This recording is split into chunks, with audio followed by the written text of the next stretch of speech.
नमस्कार, स्वागत है आप सभी का प्रभात एग्जाम्स के चैनल पर। दोस्तों, आज से हमने इस चैनल पर एक नए सीरीज की शुरुआत की है जिसका नाम है सिलेबस सीरीज। इसमें हम आने वाले सभी कॉम्पिटिटिव एग्जाम्स के सिलेबस के बारे में बहुत डिटेल में डिस्कशन करने वाले हैं। और जब हम सिलेबस की बात कर रहे हैं तो हमने सोचा कि क्यों ना शुरुआत यूपीएससी से की जाए। यूपीएससी को लेकर वैसे भी कितना क्रेज आजकल के यूथ में है ये तो आपको पता ही है। लेकिन जब इतना क्रेज यूपीएससी को लेकर के है तो वहीं कुछ ऐसे मिथक भी हैं जो यूपीएससी के साथ जुड़े हुए हैं, जिसमें सबसे बड़ा मिथक ये है कि यूपीएससी का सिलेबस बहुत वास्ट है। और कुछ लोग तो ये भी सोचते हैं कि आपके सामने जो भी चीज आए उसको बस पढ़ जाओ यूपीएससी की तैयारी के लिए। तो क्या वाकई ऐसा है या ये सिर्फ एक मिथक है? आइए जानते हैं हम।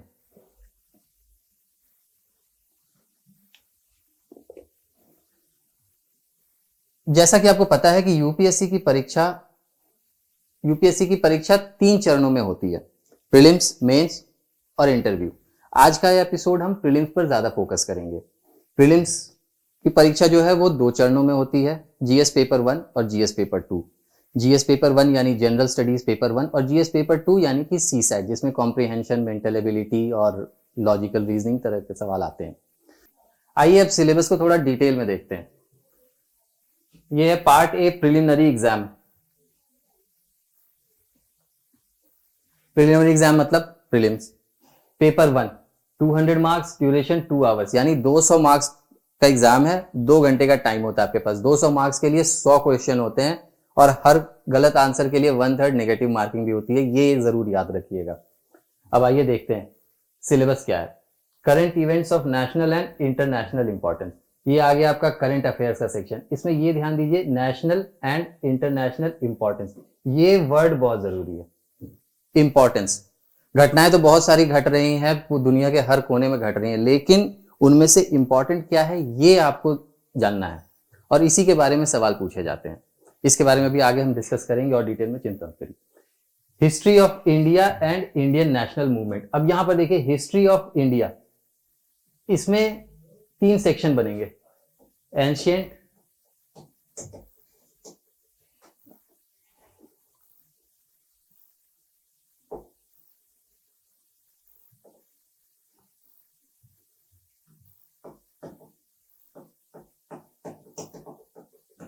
एंशियंट, मीडिएवल और मॉडर्न।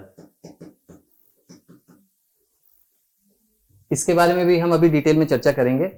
और Indian national movement, Indian national movement यानी कि 1857 या 1885 कांग्रेस पार्टी के गठन के बाद से लेकर के 1947 तक की जो भी घटनाएं हुई हैं उनको इंडियन नेशनल मूवमेंट में काउंट किया जाता है।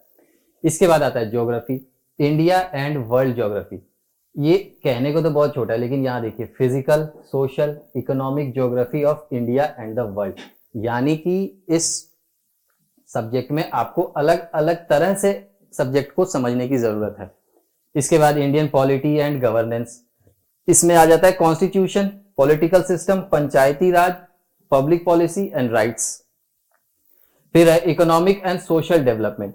इकोनॉमिक्स के साथ सबसे बड़ी दिक्कत ये होती है कि लोग ये सोच लेते हैं कि इसमें सिर्फ इकोनॉमिक्स यानी अर्थव्यवस्था के बारे में पढ़ना, जबकि ऐसा नहीं है। इकोनॉमिक्स एक बहुत छोटा सा पार्ट है, इसका मेजर फोकस जो है वो सोशल डेवलपमेंट पर रहना चाहिए।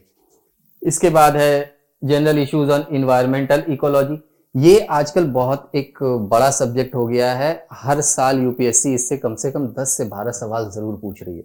आजकल इन्वायरमेंट को लेकर के हम सबको इतने ज्यादा कंसर्न हो रहे हैं कि यूपीएससी ने भी इसको एक इंपॉर्टेंट सब्जेक्ट बनाया है। इसके बाद ये तो हो गया। इसके बाद जनरल साइंस। जनरल साइंस में फिजिक्स, केमिस्ट्री, बायोलॉजी जो हमारे 10th लेवल तक की होती है उससे सवाल होते हैं। हालांकि साइंस के साथ साथ टेक्नोलॉजी को भी जोड़ा जाता है और साइंस एंड टेक्नोलॉजी के सवाल ज्यादातर करंट अफेयर्स को साथ में मिलाकर बनाए जाते हैं। ये करंट अफेयर्स है ना, ये बहुत इंपॉर्टेंट सब्जेक्ट है। ये कोई अकेला सब्जेक्ट नहीं है, इसके साथ में मिल करके दूसरे सब्जेक्ट्स को मिला करके और फिर सवाल बनाए जाते हैं। आगे हम अभी एग्जांपल्स में देखेंगे ये कैसे होता है।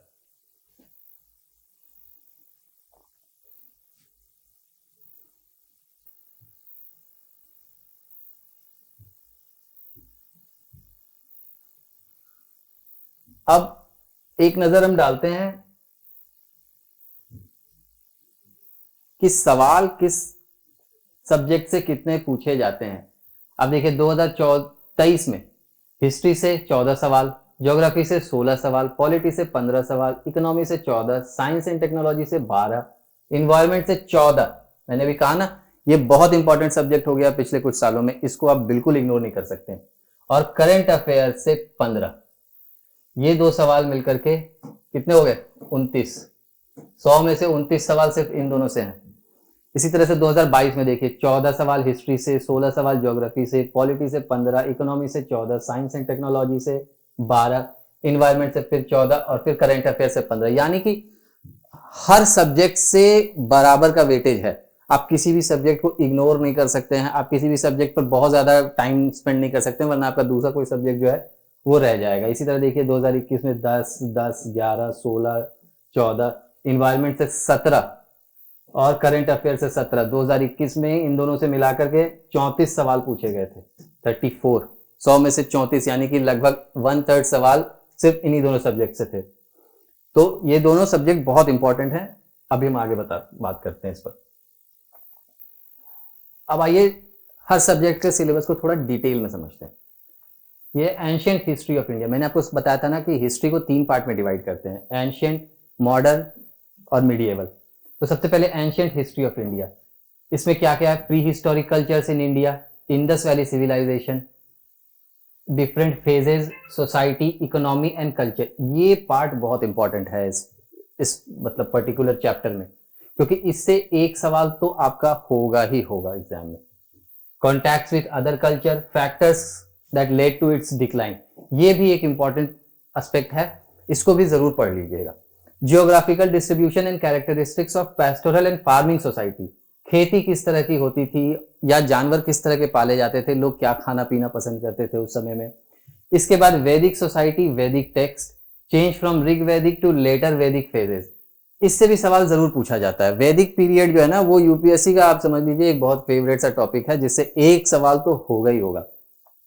वैदिक society, religion, Upanishad, thought, political and social organisation, उस समय में समाज जो है उसकी पॉलिटिकल और सोशल स्ट्रक्चर क्या होती थी, राजा कौन होता था, राजा के नीचे कौन लोग होते थे, किस तरह से पूरा एडमिनिस्ट्रेशन काम करता था, इस तरह के सवाल होते हैं। इसके बाद formation of the state and urbanization of Mahajanapadas. Mahajanapada भी एक बहुत इंपॉर्टेंट टॉपिक है प्री हिस्टोरिक एंशिएंट हिस्ट्री में। उसके बाद बुद्धिज्म एंड जैनिज्म। अब इसके बारे में मैं क्या कहूं, बुद्धिज्म जो है ना वो आजकल यूपीएससी का एक हॉट फेवरेट बना हुआ है। इससे तो सवाल पूछे ही जाते हैं और कभी कभी तो 2 से 3 सवाल ही पूछे जाते हैं, बुद्धिज्म से और जैनिज्म से। इसके बाद मौर्यन एम्पायर, चंद्रगुप्त और मेगास्थनीज। फिर है अशोका एंड हिज इंस्क्रिप्शन। हालांकि चंद्रगुप्त और अशोका के बीच में और भी राजा हैं, लेकिन इन दोनों पर स्पेशल आपको फोकस रखना है, चंद्रगुप्त पर और अशोक पर। फिर है society of post Mauryan India, 200 BC से लेकर के 300 बीसी तक। इसके बाद है Satavahana and the formation of state in peninsula. फिर संगम, टेक्स्ट एंड सोसाइटी, ये भी एक इंपॉर्टेंट टॉपिक है लिटरेचर के हिसाब से, कि उस समय में लिटरेचर किस तरह से होते थे, क्या क्या लिखा जाता था, किस स्टाइल में लिखा जाता था, एक्सेट्रा। फिर इंडो ग्रीक्स, इंडिया और ग्रीस के बीच क्या संबंध थे उस समय में। फिर शक, प्रतिहार, कुषाण, कनिष्क और कांटेक्ट विद आउटर वर्ल्ड, मतलब यहाँ के राजा और बाहर के लोगों के भी, यहाँ की लोग और बाहर के लोगों में किस तरह से कांटेक्ट स्टैब्लिश होते थे। होते हैं ना, व्यापार के जरिए, या फिर कोई एक ट्रैवलर यहाँ से दूसरी जगह गया, दूसरे जगह का ट्रैवलर यहाँ पर आया, उस तरह से। फिर गुप्ताज एंड देयर डिसेंडेंट्स, ये भी बहुत इंपॉर्टेंट है, गुप्ता पीरियड। और उसके बाद literature, science, arts, economy, society, modification in the political organisation of empire. ये टॉपिक आप बिल्कुल भी इग्नोर नहीं कर सकते। Literature, science, arts, economy and society, यानी कि उस समय में जो किताब लिखे जाते थे या जो टेक्स्ट लिखे जाते थे वो क्या होते थे, उनकी ग्रामर किस तरह की होती थी, उनका राइटिंग स्टाइल कैसा होता था।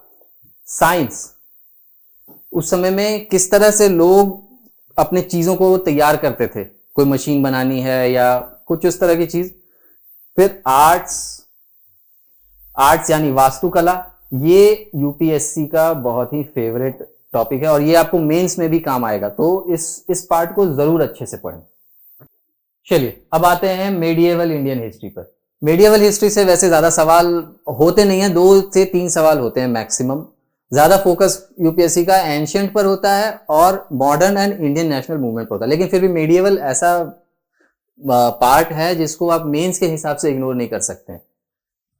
आइए देखते हैं इसमें अर्ली मेडिएवल इंडिया, फिर कल्चरल ट्रेंड्स।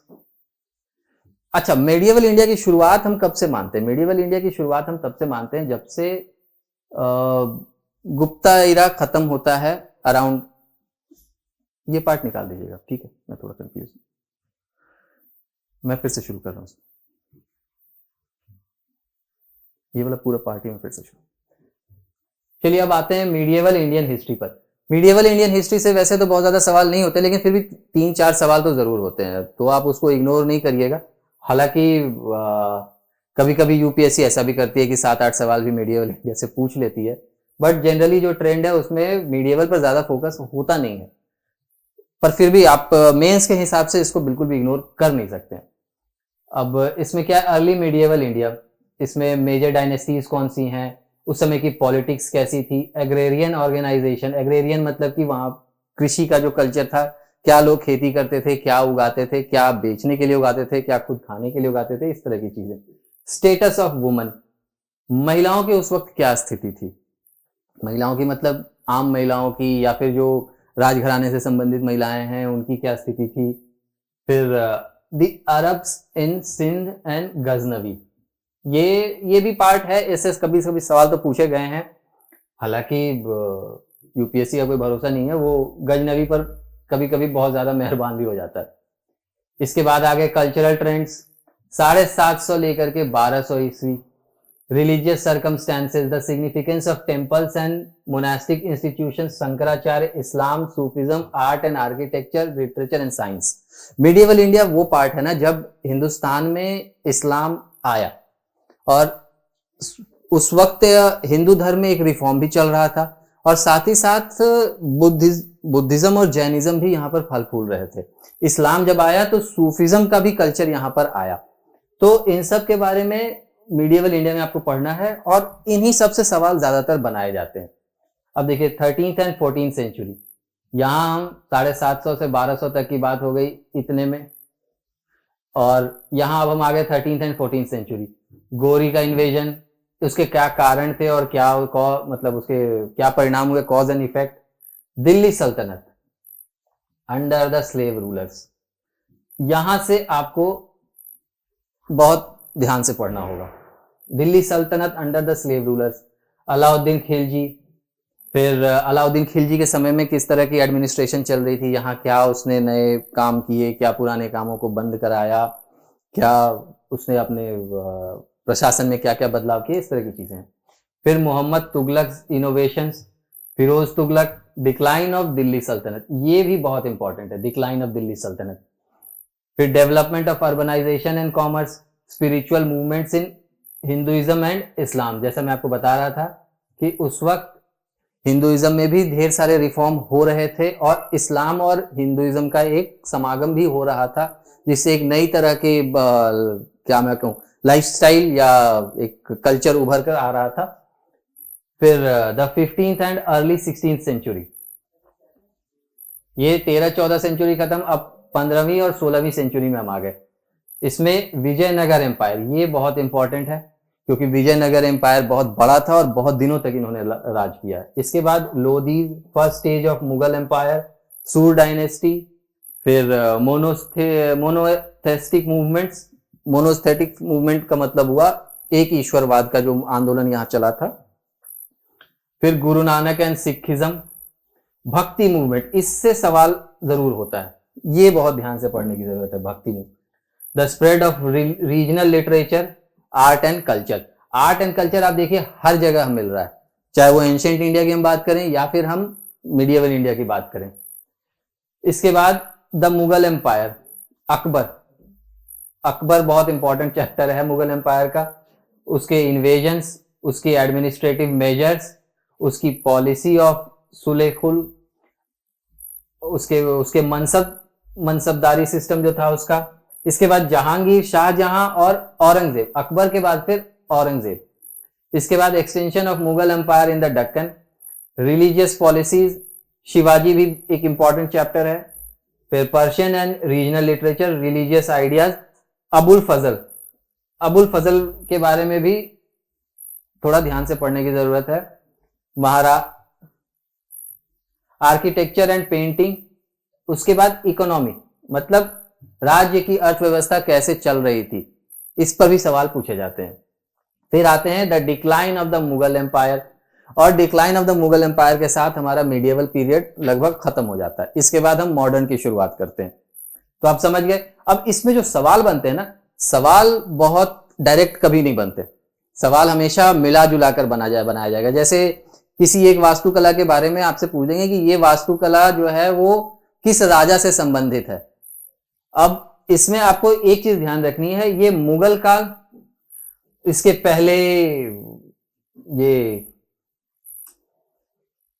पहले तुगलक, उसके पहले स्लेव रूलर्स, मतलब ये दिल्ली पे राज करने वाले इस्लामी शासकों की एक पूरी सीरीज है, पूरी लिस्ट है, अलग, लेकिन सब अलग अलग डायनेस्टीज से थे। तो आपको कंफ्यूजन नहीं होना चाहिए उस वक्त एग्जाम में कि कौन किस डायनेस्टी से था, तभी आप उस तरह के सवालों को अटेम्प्ट कर पाएंगे। अदरवाइज बहुत कंफ्यूजन हो जाएगा और गलती भी होगी। और ये जो मध्यकालीन भारत का पार्ट है ना, इसमें कला पर विशेष ध्यान दिया जाता है। कला से संबंधित सवाल जरूर होते हैं, कला एवं संस्कृति से संबंधित, और वो सिर्फ प्रीलिम्स नहीं बल्कि मेंस का भी एक बहुत इंपॉर्टेंट पार्ट है। और इसीलिए अगर आपको उसके बारे में विस्तार से जानना है तो ये किताब है प्रभात प्रकाशन की, भारतीय कला एवं संस्कृति। इसको लिखा है डॉक्टर मनीष रंजन ने, जो खुद एक IAS हैं और अभी झारखंड में कार्यरत हैं। और इस किताब में आपको प्राचीन भारत से लेकर के मध्यकालीन भारत और फिर मतलब अंग्रेजों तक के समय की आपकी जो कला है, संस्कृति में जो बदलाव आए हैं, जो परिवर्तन आए हैं, उन सब के बारे में विस्तार से आपको जानने को मिलेगा। ये किताब देखिए, भारतीय कला एवं संस्कृति, ये बहुत बेहतरीन किताब है और इसकी तैयारी के लिए आप इसको जरूर पढ़िएगा। अब आते हैं अपने अगले पार्ट पर, modern India and Indian national movement. अब मॉडर्न इंडिया और इंडियन नेशनल मूवमेंट वैसे तो एक साथ इन्होंने क्लब कर रखा है, लेकिन दो अलग अलग सेक्शन बनते हैं। मॉडर्न इंडिया में जब यूरोपियन ट्रैवलर्स के लीजिए, बिजनेसमैन के लिए जब उनका आना यहाँ शुरू हुआ, वो उसके बाद से लेकर के और 1947 तक के इतिहास को मॉडर्न इंडिया में काउंट किया जाता है। हालांकि उसी का एक पार्ट इंडियन नेशनल मूवमेंट भी है, और मॉडर्न इंडिया में सबसे ज्यादा फोकस इंडियन नेशनल मूवमेंट पर ही रहता है। अब इसमें देखते हैं क्या है। British the Carnatic wars, invasion of Bengal, Mysore and its confrontation to British expansion, the 3 Anglo Maratha war. जितनी भी लड़ाइयां हुई हैं ना, वो सब बहुत जरूरी हैं, वो सब बहुत इंपॉर्टेंट हैं और उनके बारे में सवाल पूछे जाते हैं, अक्सर पूछे जाते हैं। Regulating and Pitt's India acts, लड़ाइयों के बाद जो कानून यहां पर अंग्रेज लेकर के आए, जैसे पिट्स इंडिया एक्ट हो गया, रेगुलेटिंग एक्ट हो गया, फिर गवर्नमेंट ऑफ इंडिया एक्ट हो गया, ये सबसे सवाल जरूर पूछे जाते हैं। Economic impact of the British Raj, land revenue and settlements like zamindari, ryotwari, mahalwari, ये भी बहुत इंपॉर्टेंट है। आपसे इससे सवाल पूछा जाएगा कि जैसे रेतवारी सिस्टम जो था, वो उसमें नीचे में से कौन सी चीज जो है वो उस पर लागू होती है। आपको 4 स्टेटमेंट दे दिए जाएंगे और फिर आपको उनमें से 1 या 2 चुनने को कहा जाएगा। तो ये बहुत इंपॉर्टेंट है। इसके बाद cultural encounter and social changes, the Inception of western education and modern thoughts. जब इंडिया में एक बार फिर से रिफॉर्म्स आए और जो पुरानी सोच थी उसको बदलने के लिए, नए स्कूल कॉलेज यहाँ पर स्थापित करने के लिए एक मूवमेंट सी चली, जिसको हम इस टॉपिक में कवर कर सकते हैं। Indian renaissance, religious and social reform movement, social reform events before 1857, development of Indian middle class. उस समय में क्या हो रहा था ना कि एक मिडिल क्लास भी इंडिया में उभर कर आ रहा था, तो उस पर भी सवाल कभी कभी पूछ लेते हैं। फिर confrontation of British rule, early uprising, the 1857 revolt, reasons, character, course and result, ये बहुत इंपॉर्टेंट है। यहां से हमारे इंडियन नेशनल मूवमेंट की शुरुआत कह सकते हैं आप। इसके बाद Indian freedom struggle, the first stage, growth of national consciousness, creation of association, establishment of the Indian national Congress. Indian national Congress एक बहुत बहुत इंपॉर्टेंट पार्ट है आपकी सिलेबस का। इंडियन नेशनल कांग्रेस में इस तरह के सवाल बनाए जाते हैं कि 1930 में कांग्रेस का अधिवेशन कहां हुआ था, या 1925 में कांग्रेस के फलाने अधिवेशन की अध्यक्षता किसने की थी, या कांग्रेस के अधिवेशन में कौन सा प्रस्ताव पारित किया गया था। तो कांग्रेस के जितने भी अधिवेशन हैं वो सब इंपॉर्टेंट हैं, वो आपको याद रखना चाहिए। फिर इसके बाद स्वदेशी movement, economic and national, the development of extremism and the split in Congress, ये भी इंपॉर्टेंट पार्ट है। डेवलपमेंट ऑफ एक्सट्रीमिज्म मतलब जब क्रांतिकारी भावना यहां पर बहुत ज्यादा लोगों के मन में आने लगी थी, आम लोग जो है वो हथियार उठाकर अंग्रेजों के खिलाफ लड़ने को तैयार थे। और फिर ये Congress league pact of 1916, Gandhian thoughts and techniques of mass mobilisation. अब आपको पता ही है कि 1915 में गांधी जी वापस आए थे और उसके बाद उन्होंने एक नई तरह की आजादी के लिए आंदोलन छेड़ा, नई तरीके से छेड़ा, जिसको बहुत सारे लोगों ने अपना समर्थन भी दिया और अपना सपोर्ट किया। इसमें सिविल डिसोबीडियंस, खिलाफत, नॉन कोऑपरेशन मूवमेंट और क्विट इंडिया मूवमेंट, ये चारों आंदोलन बहुत इंपॉर्टेंट है। फिर सुभाष चंद्र बोस, इनसे भी सवाल पूछे जाते हैं। और Indian national army, Subhash Chandra Bose ने, आपको पता ही होगा सुभाष चंद्र बोस ने इंडियन नेशनल आर्मी फॉर्म की थी। फिर separatist movements in Indian politics, the Hindu Mahasabha and Muslim league, जो भारत के विभाजन की जो मुहिम चली थी यहाँ 1940 के बाद से, और जो 1946 में बहुत भयानक हो गई थी, उसके बारे में। Partition and independence, the post 1945 developments, 1945 developments मतलब वर्ल्ड वॉर 2 के बाद से क्या चेंजेस आए, कैसे कैसे बदलाव आए, उसके बारे में। फिर इंडिया इंडिपेंडेंस टू 1964, जब आजादी हुई थी तो देश में गरीबी बहुत ज्यादा थी, भूखमरी बहुत ज्यादा थी, लोगों की लाइफ एक्सपेक्टेंसी नहीं थी, और ऐसे में देश को खड़ा करना एक बहुत बड़ा चैलेंज था ऑब्वियसली।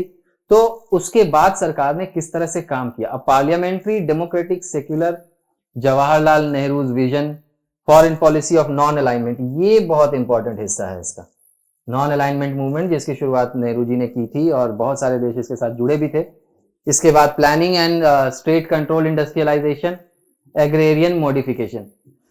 इसमें आपको प्लानिंग कमीशन के बारे में भी पूछा जा सकता है कि दूसरे प्लानिंग कमीशन का मेन ऑब्जेक्टिव क्या था, या महालनोबिस मॉडल जो है वो कौन से प्लानिंग कमीशन में था, इस तरह के सवाल होते हैं। इसके बाद art, culture and architecture in ancient and medieval times are crucial from, ये तो बता दिया मैंने।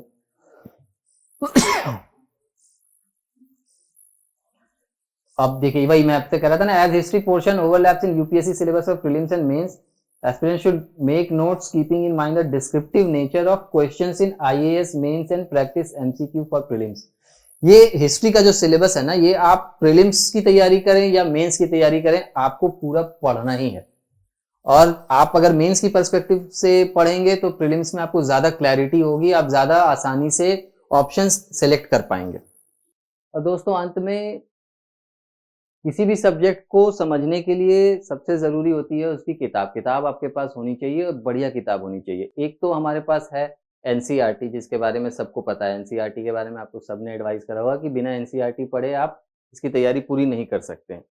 लेकिन एनसीईआरटी पढ़ना जितना जरूरी है, सवाल हल करना भी उतना ही ज्यादा जरूरी है एनसीईआरटी का, एनसीईआरटी से संबंधित सवाल। और उसके लिए मैं आपको रेकमेंड करूंगा ये किताब, ये देखिए NCERT class 6 to 12 objective, Bharat का इतिहास, कला एवं संस्कृति, यानी क्लास 6 से लेकर के क्लास 12 तक के जो भी सवाल बन सकते हैं प्रीलिम्स के ऑब्जेक्टिव टाइप, वो सारे इसमें दिए हुए हैं। और सिर्फ सवाल और जवाब नहीं बल्कि उनकी व्याख्या भी दी हुई है, ताकि कॉन्सेप्ट क्लियर करने में आपको और भी आसानी हो सके। और दोस्तों एनसीईआरटी पढ़ना जितना जरूरी है, उसके अलावा आपको कुछ रेफरेंस बुक्स भी पढ़नी जरूरी होती हैं, क्योंकि कई बार एनसीईआरटी से आपको पूरी जानकारी नहीं मिल पाती, पूरे कॉन्सेप्ट क्लियर नहीं हो पाते, क्योंकि उसमें बहुत प्रिसाइज में समझाया गया होता है।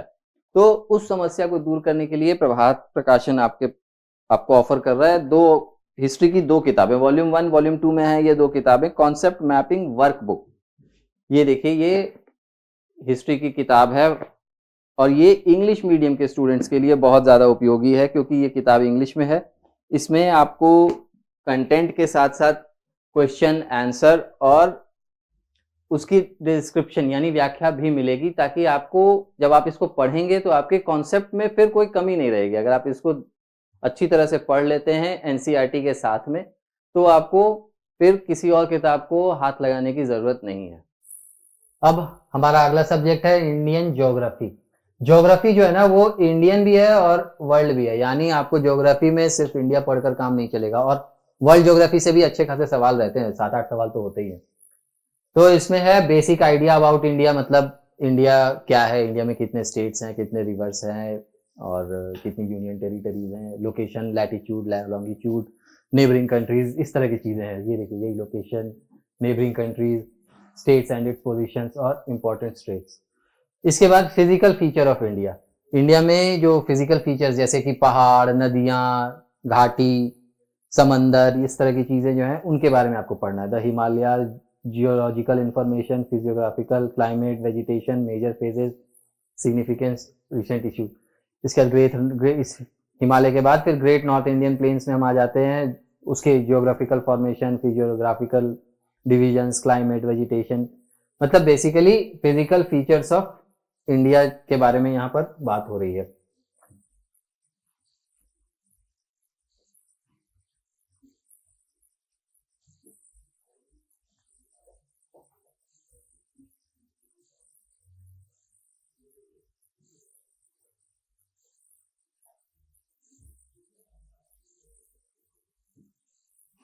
फिर इसके बाद ये देखिए,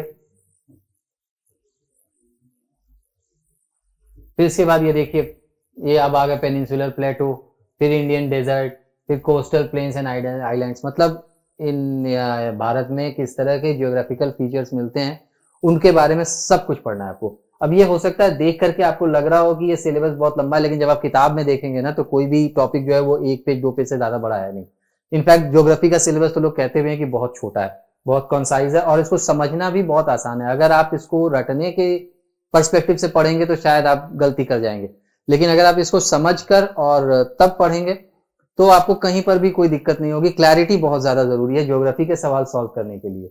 फिर इसके बाद ये देखिए, रिवर सिस्टम्स, भारत में जो रिवर हैं, मतलब जो हिमालय से निकलती हैं, जो पेनिनसुलर रिवर्स हैं, फिर रिवर बेसिन्स हो गए, हाइड्रो पावर प्रोजेक्ट्स, फिर रीजनल डेवलपमेंट एंड प्लानिंग, फिर west flowing and east flowing rivers और इंटरलिंकिंग ऑफ रिवर्स। अब यहाँ पर ये देखिए, ये hydro power projects, power plant, major dams, regional development and planning, इसमें ज्यादातर सवाल ना करंट अफेयर से जोड़ करके बनाए जाते हैं कि जैसे अब अभी कुछ दिन पहले कुडनकुलम का, या अभी रावी नदी पर भारत ने एक डैम बनाया, तो उससे कोई सवाल पूछा जा सकता है आपसे। तो इसमें आपको करंट अफेयर्स के पर्सपेक्टिव से ही इनको पढ़ना चाहिए।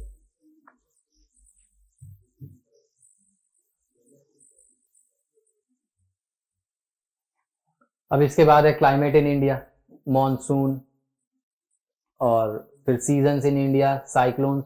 साइक्लोन्स जो है ना, ये भी करंट अफेयर्स का आपका टॉपिक है। जो साइक्लोन्स हिंदुस्तान में तो खैर आते ही रहते हैं, तो उसमें मैक्सिमम सवाल जो है वो करंट अफेयर्स के पर्सपेक्टिव से तैयार किए जाते हैं। इसके बाद मिनरल एंड इंडस्ट्रीज, कौन कौन से मिनरल मिलते हैं, किस जगह पर मिलते हैं, वहाँ की फीचर क्या होती है, वहाँ की मिट्टी कैसी होती है, वहाँ की हवा कैसी होती है, इस तरह के सवाल आपसे पूछे जाते हैं। ये ध्यान रखिएगा कि कोई भी सवाल आपसे डायरेक्ट नहीं पूछा जाएगा, इसीलिए हर टॉपिक को पढ़ें और हर टॉपिक को दूसरे टॉपिक के साथ लिंक करने की कोशिश जरूर करें। फिर agriculture and allied characteristics and problem, कृषि आजकल बहुत हॉट टॉपिक चल रहा है, कृषि आंदोलन भी हो रहे हैं, तो इसके सवाल भी आपसे करंट अफेयर्स को जोड़ करके बनाए जा सकते हैं। जैसे सरकार ने अभी बाजरा, मिलेट, इन सब के उत्पादन पर जोर दिया है और उसके लिए सरकार जो वो प्रोत्साहन भी कर रही है लोगों का, तो उससे जोड़कर भी सवाल बनाए जा सकते हैं।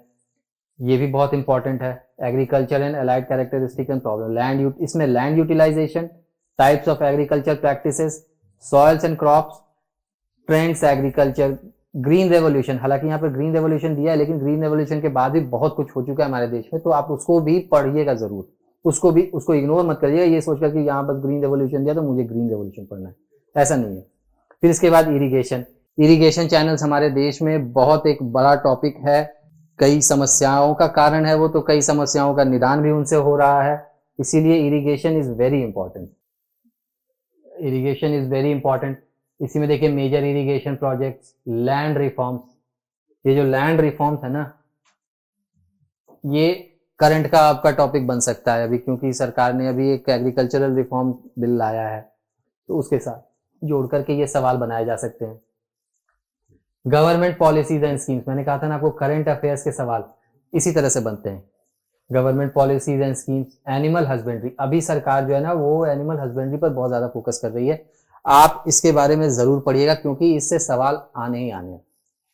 इसके बाद आते हैं अगले चैप्टर में, नेचुरल वेजिटेशन एंड फौना, यानी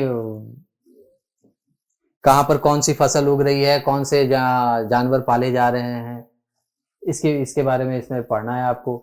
natural vegetation, rainfall distribution, wild life sanctuaries, national forest policy, biosphere reserve, national park, ये जो टॉपिक है ना, ये wild life sanctuaries, national forest policy, biosphere reserve, national park और इन्वायरमेंटल इशू, ये आपके environment section का भी पार्ट हो सकता है और इससे भी सवाल जरूर पूछे जाते हैं, कम से कम 2 सवाल जरूर होते हैं, तो ये बहुत एक इंपॉर्टेंट टॉपिक है जिसको आप जरूर पढ़िएगा।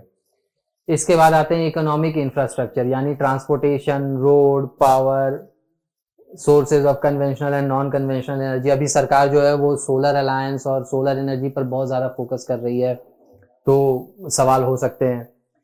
और एनर्जी कंजर्वेशन इन क्राइसिस, मतलब एनर्जी को कंजर्वेशन किस तरह से किया जाए और इसकी क्या समस्याएं हो रही हैं, इन सब के बारे में।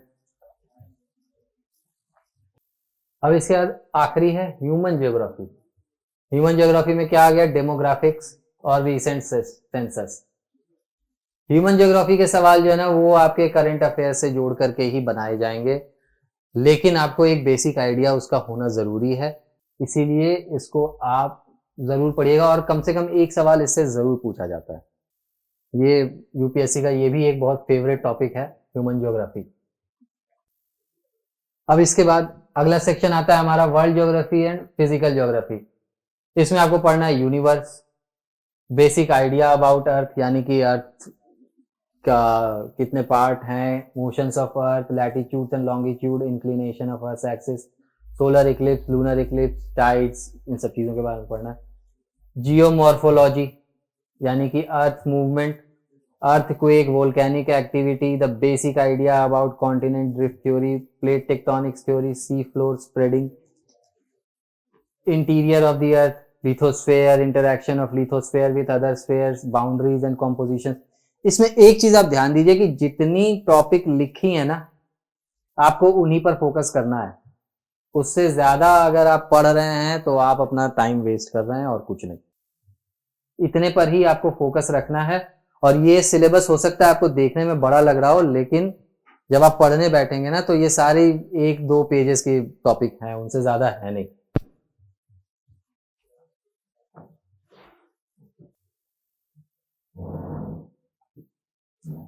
अब इसके बाद देखिए mass movement of land forms, erosions and deposits, climatology, ये बहुत एक इंपॉर्टेंट टॉपिक है, इससे सवाल जरूर पूछे जाते हैं। इसमें क्या क्या टॉपिक आपको पढ़ने हैं, देखिए structure and composition of the atmosphere, factors controlling the temperature distribution, insolation and terrestrial radiation, heat budget, global warming and ozone layer, ये आपका करंट अफेयर्स का एक टॉपिक है और ये आजकल यूपीएससी इससे सवाल जरूर पूछ रही है।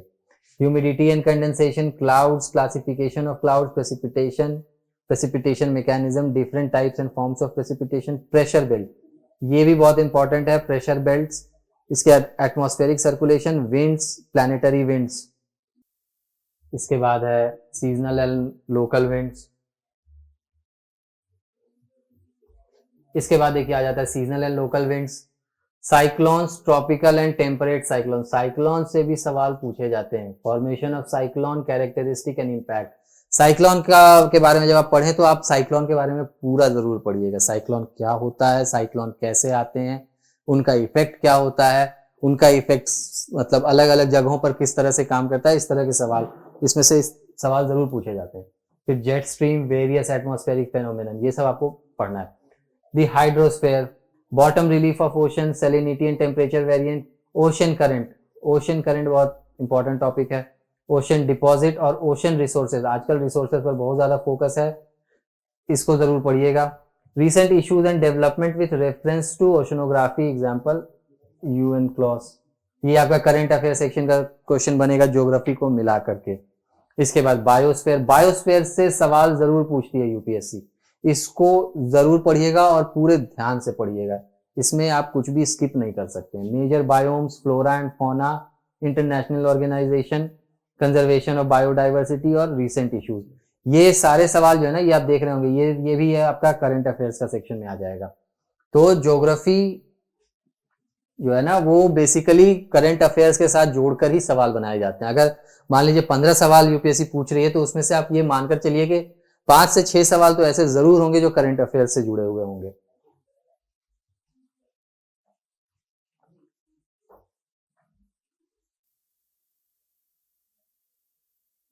अब देखिए, ये है map work, this is very very very important. Map से ही पढ़ने की आदत डालिए। जब आप मैप से पढ़ते हैं ना, तो आपके दिमाग में आपको उस चीज को याद रखने की जरूरत नहीं होती है, वो खुद ही एक मतलब पैटर्न पर सेट हो जाती है। मैप से प्रैक्टिस जरूर करिए। कुछ भी पढ़ रहे हैं, जैसे मान लीजिए मिनरल्स के बारे में पढ़ रहे हैं, तो बगल में एटलस खोलकर रखिए और उसमें देखिए कि अच्छा ये मैप में कहां पर मिल रहा है, ये कौन से हिस्से में मैप पर मुझे दिख रहा है। आप ट्रांसपोर्टेशन के बारे में पढ़ रहे हैं, उसमें भी आप मैप से पढ़ने की कोशिश करिए। उससे क्या होता है ना कि आपको चीजों को याद रखने की जरूरत नहीं पड़ेगी, फिर आपको खुद ही वो मतलब आपके अंदर में सेट हो जाएगी वो बात कि कौन सा। और मैप से सवाल भी जरूर पूछे जाते हैं, आपको कम से कम 1 या 2 मैप जरूर मिलेगा क्वेश्चन में।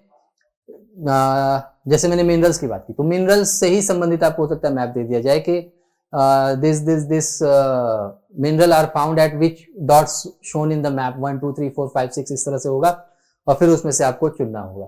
तो ये बहुत इंपॉर्टेंट है, और इनफैक्ट ये आपकी प्रिपरेशन हैबिट के लिए भी बहुत इंपॉर्टेंट है। अगर आप मैप से पढ़ाई करें, ना सिर्फ ज्योग्राफी में, बल्कि आपको कोशिश करनी चाहिए हिस्ट्री का भी जो पेपर है ना, उसमें भी आप मैप जरूर पढ़ें, खास करके एंशिएंट और मेडिएवल हिस्ट्री।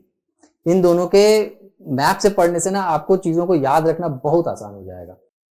और ज्योग्राफी की किताबों का जहां तक सवाल है, तो ज्योग्राफी के लिए ये किताब देखिए, एनसीईआरटी क्लास 6 to 12 ऑब्जेक्टिव, भूगोल एवं पर्यावरण। ये प्रभात प्रकाशन की किताब है, जो प्रभात प्रकाशन खास उन लोगों के लिए लेकर आया है जो यूपीएससी या किसी और स्टेट सर्विस की तैयारी कर रहे हैं। इस किताब में आपको एनसीईआरटी की सभी चैप्टर्स के क्वेश्चन और आंसर प्लस एक्सप्लेनेशन मिल जाएंगे, ताकि जब आप इसको एनसीईआरटी पढ़ने के बाद जब आप इसको पढ़ेंगे या इसको सॉल्व करने जाएंगे, तो जो कॉन्सेप्ट्स आपके उस समय में क्लियर नहीं हो पा रहे हैं, वो ज्यादा बेहतर क्लियर हो पाएंगे। इसके अलावा इंग्लिश मीडियम के स्टूडेंट्स के लिए भी हमारे पास एक किताब है, ये देखिए, कॉन्सेप्ट मैपिंग वर्कबुक ज्योग्राफी।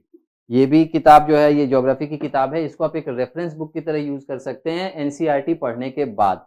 इसमें आपकी तमाम जो डाउट्स हैं उनको उनके बारे में लिखा गया है, और इसको इस तरह से लिखा गया है कि एक यूपीएससी की तैयारी करने वाले स्टूडेंट को जिस तरह से सोचना चाहिए, उसको ध्यान में रखते हुए ये किताब तैयार की गई है। तो ज्योग्राफी के लिए ये किताब बहुत बहुत बढ़िया है, और मैं तो रेकमेंड करूंगा कि आप इसको जरूर पढ़िए एनसीईआरटी के साथ साथ। चलिए अब आते हैं अपने अगले सब्जेक्ट पर, UPSC prelims, Indian polity and governance. अब देखिए, पॉलिटी एंड गवर्नेंस, ये दोनों एक साथ मिलाकर के सब्जेक्ट बनाया गया। इसमें क्या पढ़ना है आपको? कॉन्स्टिट्यूशन तो पढ़ना ही है, साथ में आपको गवर्नेंस के बारे में भी पढ़ना है। कैसे, आइए देखिए। सबसे पहले तो कॉन्स्टिट्यूशन में प्रियम्बल में features of preamble, 42nd amendment, ये बहुत इंपॉर्टेंट है, इससे सवाल पूछे जाते हैं, क्योंकि 42nd अमेंडमेंट जो है वो एक बहुत इंपॉर्टेंट अमेंडमेंट है हमारे कॉन्स्टिट्यूशन का। इसके बाद स्वर्ण सिंह कमेटी, फिर शेड्यूल्स, कितने शेड्यूल हैं हमारे संविधान में, और उनमें कौन से शेड्यूल में कौन सी बात कही गई है, the basic idea about 12 schedules. फिर आते हैं constitution of India, basic idea about all the articles, मतलब जितने भी आर्टिकल हैं वो कौन सा आर्टिकल किस चीज से संबंधित है, इसके बारे में एक आइडिया आपको होना चाहिए। Historical background, drafting committee and the making of the constitution. देखिए, ये सवाल आपको हो सकता है लग रहा होगा कि ये हिस्ट्री का सवाल है, लेकिन ये पॉलिटी का सवाल आता है। इन्फ्लुएंस ऑफ अदर कॉन्स्टिट्यूशन, ये एक इंपॉर्टेंट टॉपिक है। आपको पता है कि हमारे कॉन्स्टिट्यूशन में बहुत सारी बातें जो है वो बाहर से हैं, बाहर के कॉन्स्टिट्यूशन से हमने ली है और उनको अडॉप्ट किया है। तो कौन सा प्रोविजन किस कंट्री से लिया गया है, ये सवाल, एक सवाल तो जरूर होता है। उसके बाद कॉन्स्टिट्यूशन के सैलिएंट फीचर्स, मतलब हमारा कॉन्स्टिट्यूशन किस मामले में और उनसे अलग है, और कॉन्स्टिट्यूशन में ऐसी कौन सी बात है जो मतलब इसे बाकियों से अलग करती है, इस तरह की चीज। Union and its territory, Hindustan, Bharat और उसके राज्य के बारे में पढ़ना है। Basic idea about article 1 to 4, आपको पता है कि इसी में सारी बात कही गई है, about union and its territory. State reorganisation and different committees, ये जो पार्ट है ना कमीशंस, ये बहुत इंपॉर्टेंट है भाई साहब। इसमें आपको मतलब जितने भी कमीशंस हैं इंपॉर्टेंट, उसके बारे में एक बेसिक आइडिया आपको होना चाहिए। तो उसकी अध्यक्षता किसने की, वो कमीशन किस लिए बना था, और उसकी फाइंडिंग्स क्या थी, रिकमेंडेशंस क्या थी, ये 3-4 चीजें आपको जाननी जरूरी है।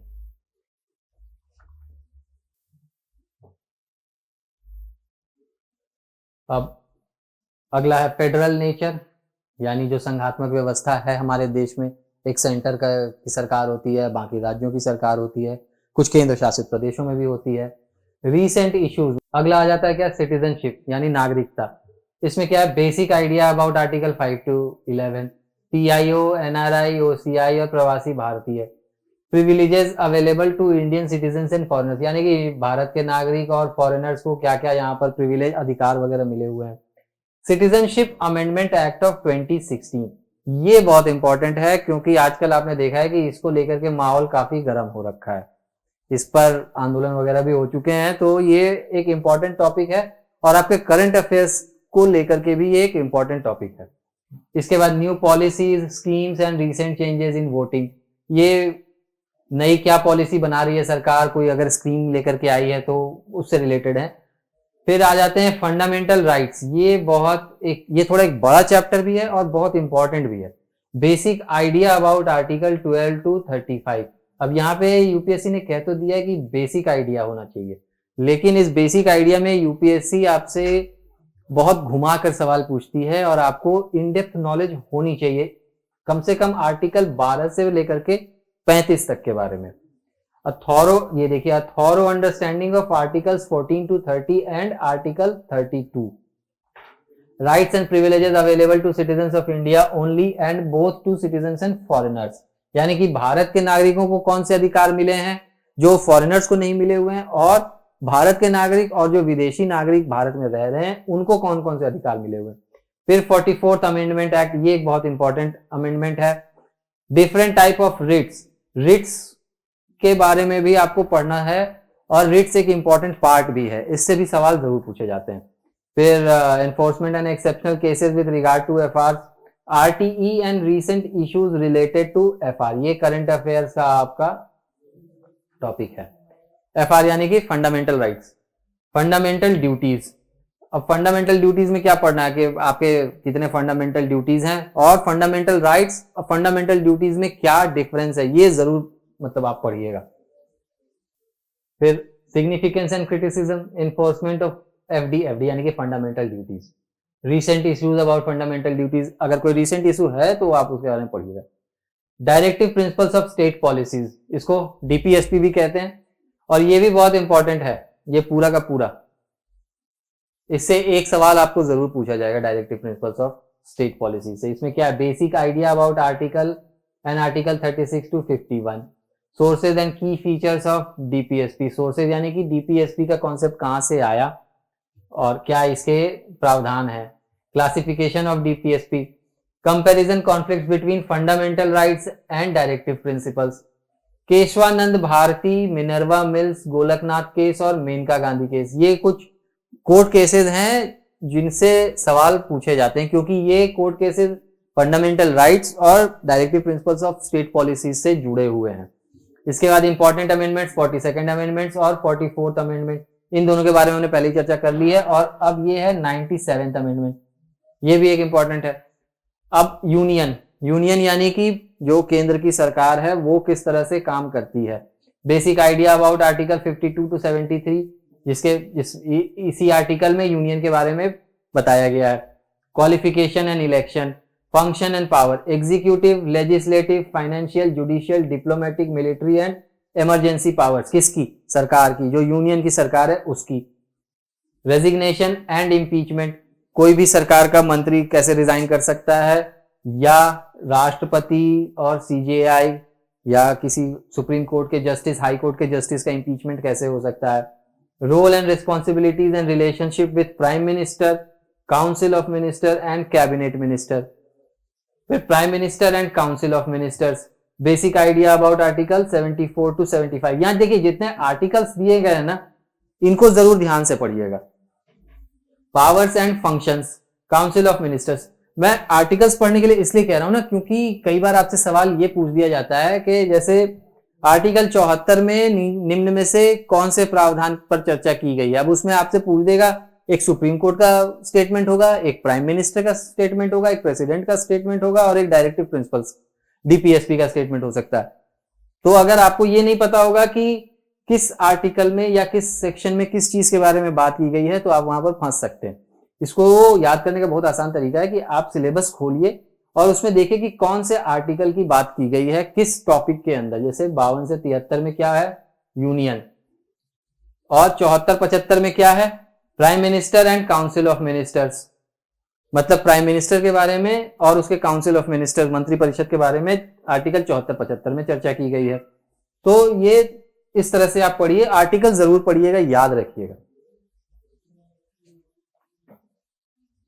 रेजिग्नेशन एंड रिमूवल किसका? प्राइम मिनिस्टर और उसके काउंसिल का। अटॉर्नी जनरल, अटॉर्नी जनरल भी एक इंपॉर्टेंट पार्ट है और इसमें हर साल 2 साल में एक सवाल तो जरूर पूछा जाता है अटॉर्नी जनरल को लेकर के। और अटॉर्नी जनरल से संबंधित सवाल मोस्टली डायरेक्ट ही होते हैं। जैसे आपको 4 स्टेटमेंट दे दी जाएंगी और कहा जाएगा कि अटॉर्नी जनरल के बारे में इनमें से क्या सही है, कि वो संसद में बैठ सकता है, संसद के कार्यकलापों में हिस्सा ले सकता है, संसद में भाषण दे सकता है, संसद में वोटिंग कर सकता है, उसमें से आपको चुनने को कहा जाएगा। इस तरह के सवाल होते हैं। अटॉर्नी जनरल के बहुत बड़े चैप्टर भी नहीं होते। फिर आते हैं parliament.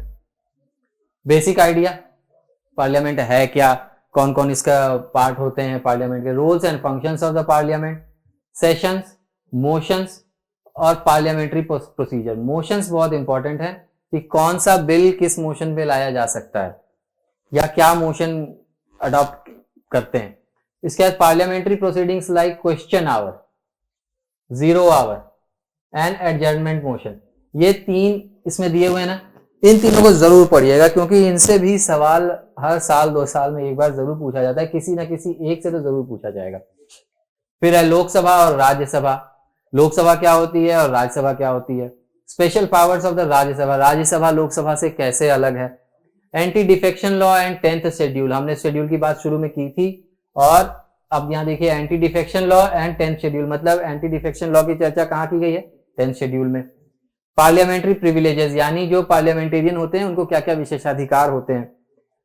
Bill and law making procedure, ये बहुत इंपॉर्टेंट है कि कानून कैसे बनता है और कानून विधेयक से, मतलब बिल से लेकर के एक्ट तक आने में क्या प्रोसीजर है। इसके बाद budget, fund and it's summary, budget जो सरकार हर साल लाती है, सरकार को पैसे कहां से आते हैं, कहां सरकार खर्च कर रही है कितना, और उसका समरी। और उसके बाद पार्लियामेंट्री कमिटीज, मैंने आपको पहले भी कहा था पार्लियामेंट्री कमिटीज बहुत इंपॉर्टेंट है, हर साल इससे 1 या 2 सवाल जरूर होते हैं। आप हर कमेटी के बारे में आपको 3-4 चीजों पर फोकस करना है। जैसे मैंने पहले बताया था, कमेटी का नाम क्या है, कमेटी की अध्यक्षता कौन कर रहा था, इसमें कितने सदस्य थे और कमेटी की फाइंडिंग्स क्या थी, ये 4 चीजें आपको फोकस में रखनी है। इसके बाद अगला चैप्टर, अगला टॉपिक आ जाता है हमारा जुडिशियरी। जुडिशियरी यानी कि न्यायपालिका। फिर से वही चीज, the basic idea about article related to the judiciary. Powers of supreme court and high court, ये बहुत इंपॉर्टेंट है। क्वालिफिकेशन एंड अपॉइंटमेंट, क्या क्वालिफिकेशन होनी चाहिए सुप्रीम कोर्ट का जज बनने के लिए, हाई कोर्ट का जज बनने के लिए, और कैसे उनकी अपॉइंटमेंट होती है। इसके बाद रिमूवल प्रोसीजर, यानी कि कैसे हटाया जा सकता है। Recent controversy, verdict and constitutional provisions, क्या क्या अभी कुछ कंट्रोवर्सी अगर हुई है सुप्रीम कोर्ट को और सरकार को लेकर के, तो उसके बारे में पढ़ना है। और अदरवाइज ये टॉपिक जो है ना, ये बहुत ज़्यादा इससे सवाल पूछे नहीं जाते हालांकि।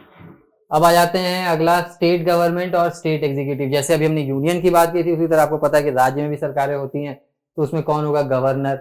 गवर्नर की अपॉइंटमेंट कैसे होती है, उसको हटाया कैसे जाता है, और गवर्नमेंट के स्पेशल पावर्स क्या होते हैं। फिर आ जाते हैं executive, legislative, financial, judicial powers and discretionary power of the governor. जो हमने वहां पर बात की थी यूनियन में, वही अब स्टेट में, यूनियन में प्रेसिडेंट होते थे, यहाँ पर गवर्नर होते हैं। सेवेंथ कॉन्स्टिट्यूशनल अमेंडमेंट, ये अमेंडमेंट बहुत इंपॉर्टेंट है, इसको जरूर ध्यान से पढ़िएगा। Chief minister and council of ministers, फिर पावर ऑफ चीफ मिनिस्टर, फिर स्टेट लेजिस्लेचर। अच्छा, यहाँ पर एक चीज नहीं दी गई है, वो है इनके आर्टिकल्स, लेकिन आप आर्टिकल्स के साथ साथ ही पढ़िएगा, तब आपको ज्यादा क्लैरिटी भी होगी, और एग्जाम्स में आर्टिकल से संबंधित सवाल फिर आपके छूटेंगे नहीं। वो बहुत आसान से सवाल होते हैं, 2 नंबर के लिए बहुत आसान सवाल है वो। फिर state legislature compare to parliament with regard to composition, power and function, यानी कि जो स्टेट की लेजिस्लेचर है, जिसको विधायिका कहते हैं, और जो संसद है, उन दोनों में क्या समानता असमानता क्या है। फिर बाई कैमरल लेजिस्लेचर, यानी आपने देखा होगा कि कई स्टेट्स में दो सदन होते हैं ना, विधान परिषद और विधानसभा, तो वो हो गया बाई कैमरल। फिर creation and abolition of the legislative council, फिर administration of union territory, special provisions for Delhi, ये इंपॉर्टेंट है कि दिल्ली अलग कैसे है। Administration and jurisdictions in UTs, UTs यानी यूनियन टेरिटरीज में एडमिनिस्ट्रेशन कैसे होता है। फिर administration of special areas, basic idea about 5th schedule and 6th schedule. देखिए अभी तक हमने 3 शेड्यूल पर चर्चा कर ली है। Recent issues related to administration of special areas. फिर special provision for Jammu and Kashmir, article 370।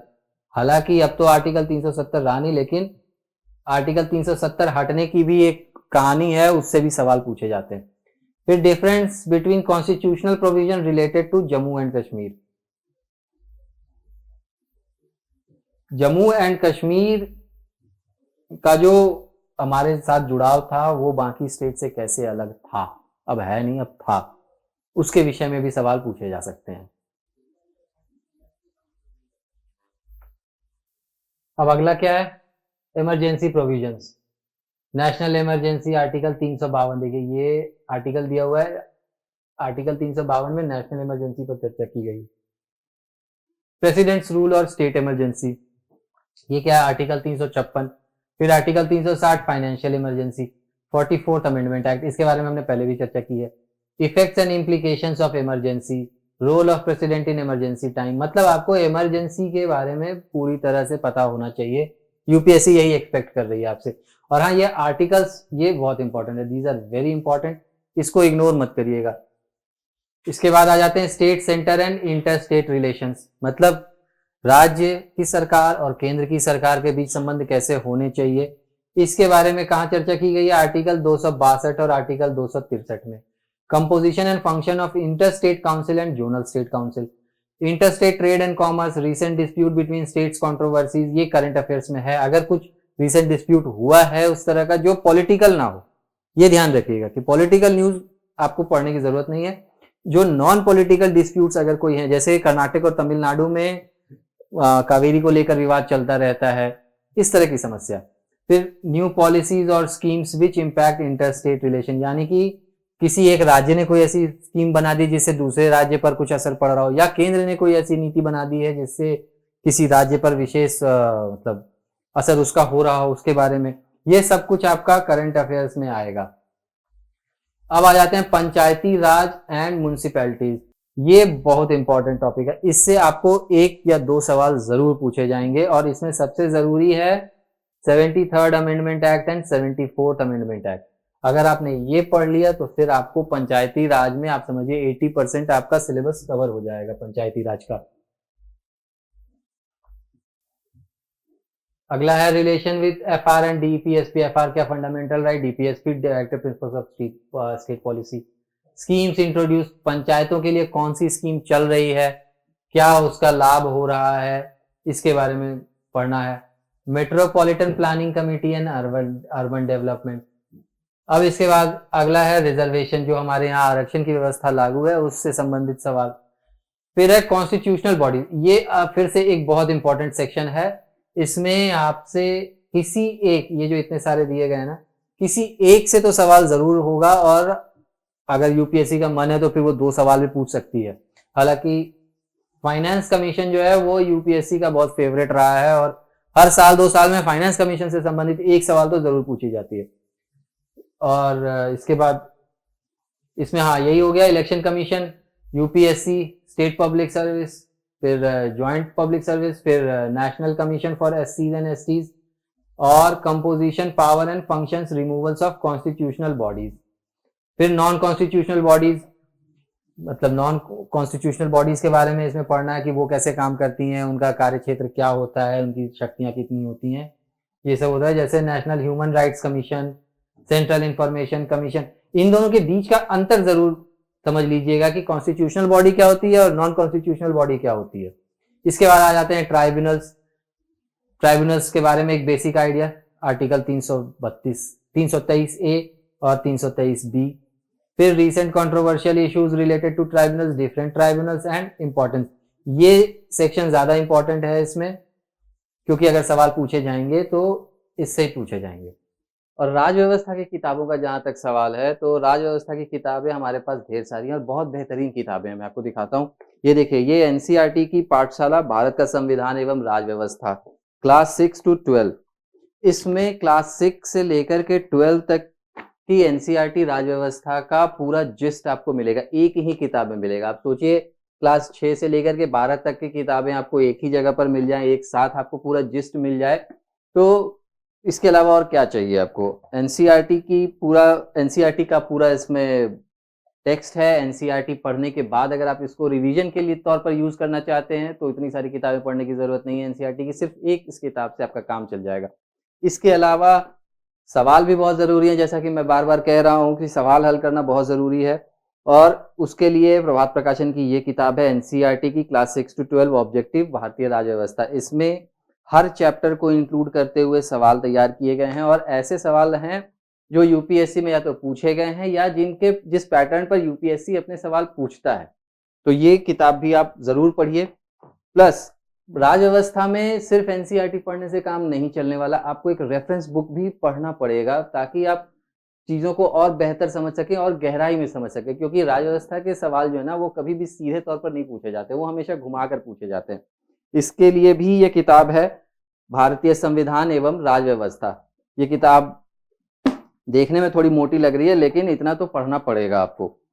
इसमें राज व्यवस्था या पॉलिटी कह लें, जिससे जितने भी चैप्टर हैं वो सारे इसके अंदर हैं, और ये न सिर्फ यूपीएससी बल्कि स्टेट सिविल सर्विसेज की तैयारी करने वाले स्टूडेंट्स के लिए भी बहुत उपयोगी है। तो आज ही इसको ऑर्डर करिए और मंगवाइए, इसमें देर न करिए। इसके अलावा एक और किताब है जो इंग्लिश मीडियम के स्टूडेंट्स के लिए, इंडियन पॉलिटी एंड गवर्नेंस।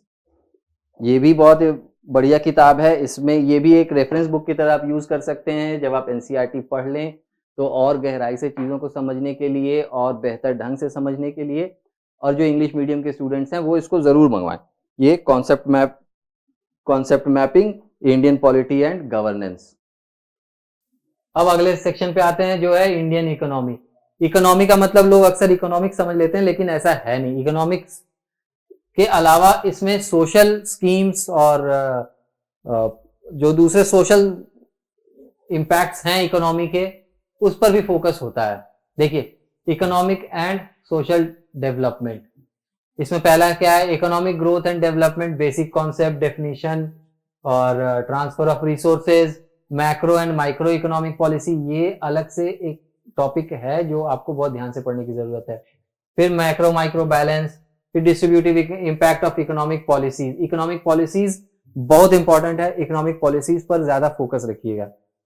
फिर इसके बाद development versus growth, determination of growth, development concept such as HPI, MPI, HDI, PQLI, इन सब के बारे में पढ़ना है। फिर पॉवर्टी एक बहुत इंपॉर्टेंट टॉपिक है, और पॉवर्टी के कॉजेज, डिस्ट्रीब्यूशन, डिप्रिवेशन, इस पर जरूर फोकस करिएगा, और इससे एक सवाल तो जरूर होता है। इसके बाद आ जाते हैं इंक्लूजन। इंक्लूजन का डेफिनेशन क्या है, रेलेवेंस, टाइप्स, फाइनेंशियल इंक्लूजन और रिसेंट इनिशिएटिव। फिर आ जाते हैं डेमोग्राफिक्स पे, सेंसस डाटा क्या है। फिर population by gender, by state, by age group, socio economic status, caste, religion, literacy level, etcetera. फिर HD ह्यूमन डेवलपमेंट में क्या अभी ट्रेंड देखा जा रहा है, लोग गांव से शहरों की तरफ जा रहे हैं या शहरों से, छोटे शहरों से बड़े शहरों की तरफ जा रहे हैं, इस तरह की चीजें यहाँ पर आपको पढ़नी है। फिर है फिस्कल पॉलिसी, मतलब सरकार की मुद्रा नीति क्या है, सरकार कहाँ से पैसे ला रही है, कहाँ खर्च कर रही है, कितने सोशल वेलफेयर स्कीम चला रही है, इस तरह की बातें इसमें आपको पढ़नी है। ये देखिए definition, component, receipt, revenue, capital account, tax revenue, expenditure और बजट। बजट एक बहुत इंपॉर्टेंट सेक्शन है। बजट चूंकि फरवरी में जारी होता है और पिछले साल के बजट से सवाल ज्यादा पूछे जाते हैं, तो आप पिछले साल के बजट पर फोकस जरूर रखिएगा, क्योंकि इससे एक सवाल तो आपको जरूर पूछा जाएगा। और दोस्तों इकोनॉमिक्स जो है ना, वो कोई साधारण सब्जेक्ट नहीं है, उसको समझने के लिए बहुत जरूरी है कि आप उसको बार बार पढ़ें, उसके रेफरेंस बुक्स पढ़ें, उसके सवाल हल करना बहुत जरूरी है, तभी जाकर के आपको उसके कॉन्सेप्ट्स क्लियर होंगे। और इसीलिए ये किताब बहुत बढ़िया किताब है। इसके लिए आप इसको एक रेफरेंस बुक की तरह यूज कर सकते हैं, एक वर्क बुक की तरह यूज कर सकते हैं। Indian economy concept mapping work book, Indian economy. ये किताब आपको रेफरेंस भी देगी, ये किताब आपको प्रैक्टिस में भी काम आएगी और रिवीजन में भी बहुत आसानी मतलब करेगी ये किताब आपको। और इसके साथ साथ जो हिंदी मीडियम के स्टूडेंट्स हैं उनके लिए भी किताब है, ये भारतीय अर्थव्यवस्था NCERT क्लास 6 to 12, इसमें क्लास 9 to 12 सॉरी, इसमें क्लास 9 से 12 के अर्थव्यवस्था के जितने भी चैप्टर्स हैं उनके सवाल और जवाब और उनकी डिस्क्रिप्शन आपको मिलती है, ताकि आपके कॉन्सेप्ट में जो भी कमी रह गई हो पढ़ने के बाद आप उसको आसानी से क्लियर कर सकें इस किताब को पढ़ करके। और अर्थव्यवस्था ऐसा सब्जेक्ट है जिसमें अगर आप सवाल हल नहीं कर रहे हैं, उसकी प्रैक्टिस नहीं कर रहे हैं, तो एग्जाम में आपको जरूर दिक्कत होगी। अब आ गए हम लोग अपने अगले सब्जेक्ट में, general science. Science, physics, chemistry, biology. Mostly जो सवाल होते हैं ना वो 10th लेवल तक के होते हैं, जो सबको साइंस तो 10th लेवल तक पढ़ना ही होता है, तो आपके लिए ज्यादा मुश्किल वो है नहीं। इसमें क्या है, universe, star formation, solar system formation, solar system, sun, nuclear fission, nuclear reactor, India 3 stage nuclear power program, ये इंपॉर्टेंट है। फिर सेल ऑर्गेनल्स, कार्बोहाइड्रेट्स, प्रोटीन, ये बायोलॉजी के सेक्शन में आ गए। Vitamin and minerals, fats, animal tissues, human digestive system, respiratory system,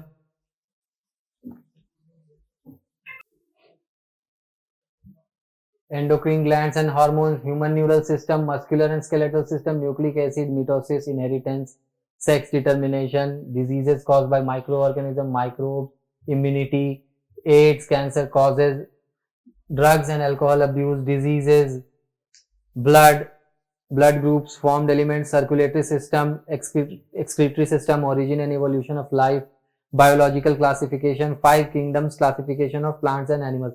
ये एक इंपॉर्टेंट टॉपिक है, इसमें इससे सवाल जरूर पूछा जाता है।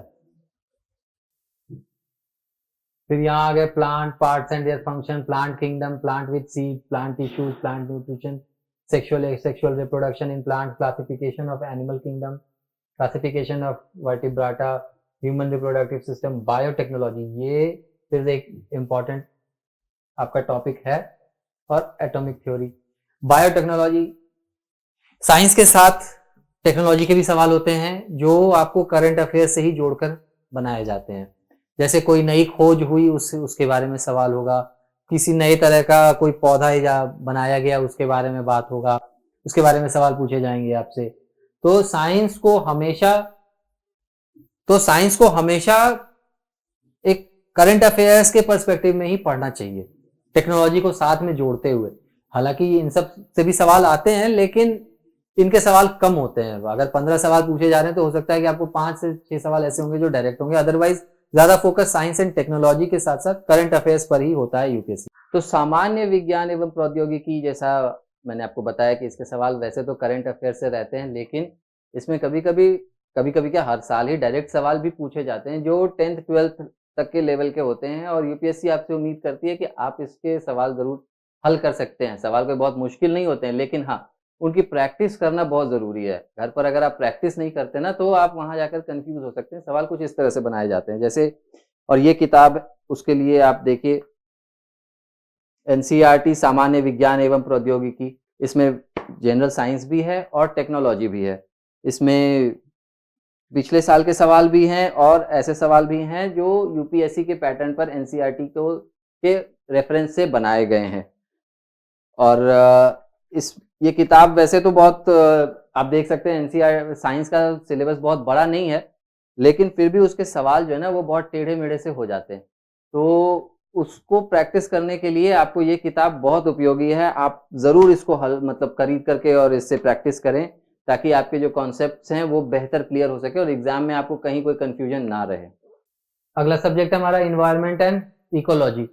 ये ज्योग्राफी, बायोलॉजी और एनवायरनमेंट एंड इकोलॉजी, ये इन तीनों के सिलेबस ओवरलैप करते हैं। हालांकि तीनों को अलग-अलग सब्जेक्ट बनाया हुआ है, तीनों में अलग-अलग चीजें भी पढ़नी है ढेर सारी, लेकिन बहुत सारा पोर्शन ऐसा भी है जो ओवरलैप करता है। तो अगर आप एक सब्जेक्ट तैयार कर रहे हैं अच्छे से, तो आप ये मानकर चलिए कि आपके दूसरे सब्जेक्ट की भी थोड़ी तैयारी हो रही है उसके साथ में। कैसे देखिए, प्रॉपर्टीज कंपोनेंट्स ऑफ इकोसिस्टम, ये हमने ज्योग्राफी में भी देखा था। लेवल्स ऑफ ऑर्गेनिज्म, ये हमने बायोलॉजी में देखा था। Categories, components, features of environment, biotic and abiotic factors, ये भी आप बायोलॉजी में पढ़ सकते हैं। इसके बाद nutrient cycle, sedimentary cycle, gaseous cycle. फिर आ जाता है इकोसिस्टम कंजर्वेशन। ये बड़ा हॉट टॉपिक है यूपीएससी का कि इकोसिस्टम को कैसे बचाया जाए। फिर चेंजेस इन इकोसिस्टम, बचाया जाए, क्यों बचाया जाए, तो भाई इकोसिस्टम में बदलाव हो रहे हैं इसीलिए बचाया जाए। तो ये दोनों बहुत इंपॉर्टेंट टॉपिक हैं। और टेरेस्ट्रियल इकोसिस्टम, एक्वेटिक इकोसिस्टम, यानी जमीन का इकोसिस्टम और पानी का इकोसिस्टम। इसके बाद हमारा क्या आ जाता है, पोल्यूशन। पोल्यूशन भी बहुत आजकल डिमांड चल रहा है यूपीएससी के सवालों में। Air pollution, noise pollution, plastic pollution, radio active pollution, soil pollution, thermal, water, इतने तरह के पोल्यूशन होते हैं और इस इतने सारे में से किसी एक पर सवाल जरूर पूछा जाएगा आपसे। फिर है लैंड डिग्रेडेशन, अब याद करिए, फिर हमने सॉइल कंजर्वेशन के बारे में कहाँ पढ़ा था, ज्योग्राफी में भी पढ़ा था। Problems due to excessive irrigation, ये भी ज्योग्राफी में पढ़ा है। सॉइल इरोजन भी ज्योग्राफी में पढ़ा है आपने। सस्टेनेबल लैंड मैनेजमेंट, डेजर्टिफिकेशन, ये भी ज्योग्राफी में पढ़ चुके हैं आप। तो causes and impact of land degradation. फिर इसी तरह से waste management, biomedical waste, e waste और हैजार्डस वेस्ट। फिर solid waste management, environmental impact assessment, need for EIA cycle and procedure, basic understanding. अब आ जाते हैं बायोडाइवर्सिटी में। बायोडाइवर्सिटी क्या होती है, बायोडाइवर्सिटी के बारे में भी आपको याद हो तो ज्योग्राफी में भी हमने इसके बारे में डिस्कस किया था और ज्योग्राफी में भी आपको इसके बारे में पढ़ना है। बेसिक अंडरस्टैंडिंग, बेसिक अंडरस्टैंडिंग या लिखने को बेसिक अंडरस्टैंडिंग है, लेकिन आपको पढ़ना होगा पूरा डिटेल में ही, इसमें आप स्किप नहीं कर सकते हैं, क्योंकि बायोडाइवर्सिटी से सवाल जरूर पूछे जाते हैं। इसी में और आपको क्या पढ़ना होगा, बायोडाइवर्सिटी कन्वेंशन एंड प्रोटोकॉल्स, ये बहुत इंपॉर्टेंट है। प्रोटोकॉल्स, अलग अलग देश क्या क्या तैयारियां कर रहे हैं इसके लिए, एक दूसरे के साथ मिलकर क्या कदम उठाए जा रहे हैं, इस तरह की चीजें आपको इसमें पढ़नी होंगी। फिर है green house gas, global warming, ozone depletion, फिर ओशन एसिडिफिकेशन। इसके बाद आते हैं क्लाइमेट चेंज। क्लाइमेट चेंज भी बहुत आजकल फेवरेट चल रहा है यूपीएससी का, इससे भी सवाल जरूर पूछे जाएंगे, तो इसको भी आप बहुत ध्यान से पढ़िएगा। इसके बाद अदर रिलेटेड टॉपिक्स हो जाते हैं, different environment institutions and there measures, जो अलग अलग दुनिया में पर्यावरण से संबंधित संस्थान बना रखे हैं, उसके क्या मतलब असर हो रहे हैं लोगों पर, क्या उनकी मोटिव है, क्या किस तरह से वो काम कर रहे हैं, इसके बारे में ये ध्यान रखिएगा कि इस सेक्शन के मैक्सिमम सवाल भी आपको फिर करंट अफेयर से ही पूछे जाएंगे। इसमें ऐसा कुछ थ्योरी और इस पर ज्यादा जोर नहीं है। करंट अफेयर्स पर ज्यादा फोकस करिएगा। कोई भी टॉपिक अगर आप पढ़ रहे हैं तो उससे संबंधित करंट अफेयर्स के बारे में थोड़ा जानकारी कि आजकल उस विषय पर क्या चल रहा है, ये जरूर जान लीजिएगा, क्योंकि सवाल उसी तरह से बनाए जाएंगे। और दोस्तों, जैसा कि मैंने आपको बताया है कि इन्वायरमेंट आजकल बहुत हॉट फेवरेट चल रहा है यूपीएससी का, हर साल इससे सवाल तो पूछे ही जाते हैं। बायोडाइवर्सिटी हो गई या फिर वाइल्ड लाइफ हो गई या इन्वायरमेंट के इश्यूज हो गए, सवाल इससे 10 से 15 सवाल जरूर होते हैं और इसको आप बिल्कुल इग्नोर नहीं कर सकते हैं। और इन्वायरमेंट के साथ दिक्कत ये है कि इसकी बहुत ज्यादा बढ़िया किताबें आपको मार्केट में नहीं मिलेंगी, लेकिन हम आपके लिए यहाँ पर इसकी भी एक किताब लेकर आए हैं, environment and ecology concept mapping workbook. ये एक रेफरेंस बुक भी आप कह सकते हैं, ये टेक्स्ट बुक भी आप कह सकते हैं, प्रैक्टिस बुक भी कह सकते हैं। ये ऑल इन वन एक किताब है एनवायरनमेंट की तैयारी के लिए। इस किताब के बाद आपको किसी और किताब की ज़रूरत नहीं पड़ने वाली है।